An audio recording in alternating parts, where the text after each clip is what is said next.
ഈ അവിടെ ചെല്ലുന്ന സമയത്ത് ഈ കുഞ്ഞിനെ ഹരാസ് ചെയ്തത് ഈ പ്രിൻസിപ്പളാണോ അതല്ല ഈ ക്ലർക്ക് അടക്കമുള്ളവരാണോ?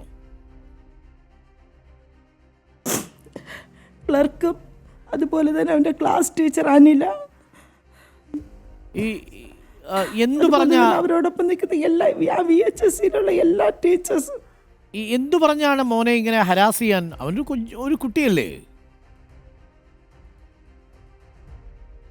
അവൻ കുഞ്ഞു കുട്ടിയാണ്, അവനൊന്നും അറിയത്തില്ല. പക്ഷെ അവൻ നല്ല ബോൾഡായിട്ടുള്ള കുഞ്ഞാണ്.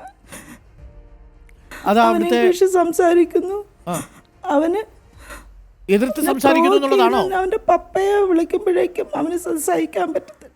മനസ്സിലായി. ഇംഗ്ലീഷ് സംസാരിക്കുന്നു. പിന്നെ അവരെന്താണ് അവനെക്കുറിച്ച് ഇത്രയും അവനെ ടാർഗറ്റ് ചെയ്യും പോലെയാണ് ആ കുഞ്ഞിനെ. വളരെയധികം മാനസികമായിട്ട് അവനെ പേടിപ്പിക്കുകയും, എനിക്ക് എന്താന്ന് എന്നെ അറിയത്തില്ല, അത്രമാത്രം കുഞ്ഞ് വേദനിച്ച ഓരോ ദിവസം അവന് സ്കൂളിൽ നിന്ന് വീട്ടിലേക്ക് വരുന്നത്.